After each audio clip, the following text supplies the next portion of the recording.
সমাবেশ আছে তাদের প্রতিদিন সমাবেশ আছে।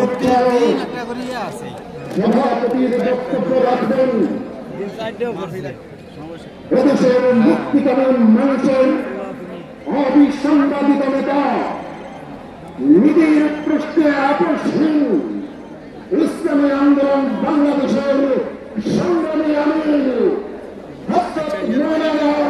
মুফতি সৈয়দ মোহাম্মদ রেজাউল করিম পীর সাহেব।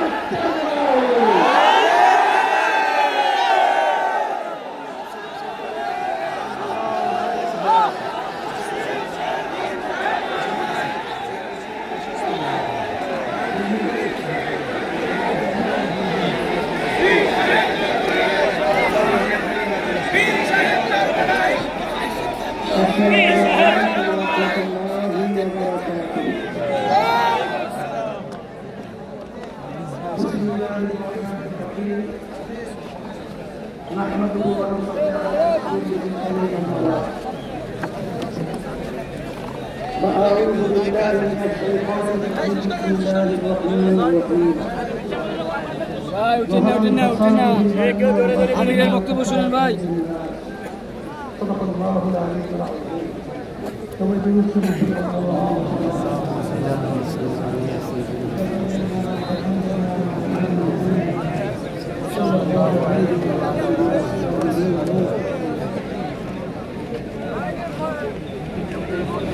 আজকের সমাবেশ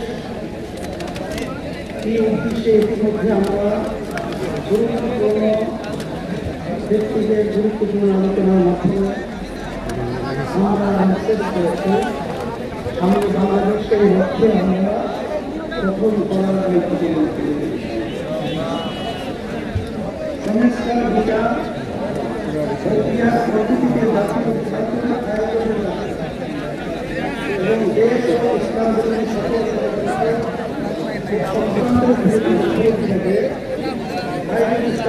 বাংলাদেশে আজকের এই মহাসমাবেশে বিভিন্ন রাজনৈতিক দলের নেতৃবৃন্দ, ওলামায়ে কেরাম, বন্ধুগণ,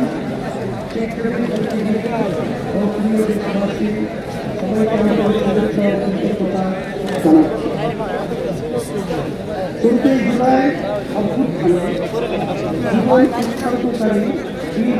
স্মরণ করছি। তাদের হতাহত পরিজনের প্রতি সমবেদনা জ্ঞাপন করছি। আহত ক্ষতিগ্রস্ত সকলের প্রতি করুণা কৃতজ্ঞতা জানাচ্ছি।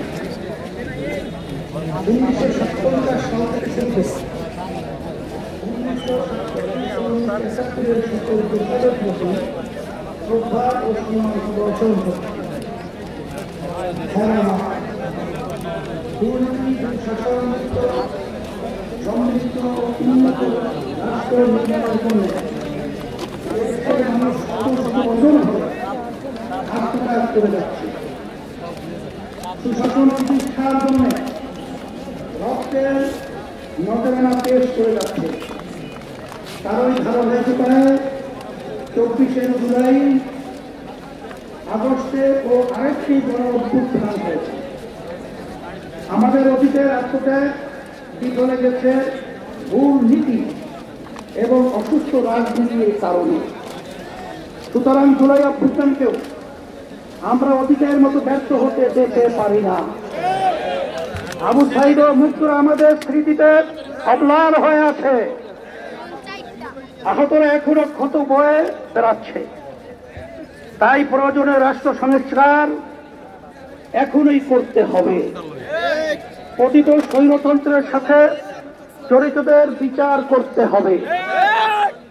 আরেকটা কথা স্পষ্ট ভাষায় বলে যেতে চাই, পিআর পদ্ধতিতে নির্বাচন আয়োজন করার কোনো বিকল্প নাই। আজকের এই জনসমুদ্র পিআর পদ্ধতি নির্বাচনের পক্ষের জনসমুদ্র। সংগ্রামী দেশবাসী, 1972 সালে রচিত সংবিধান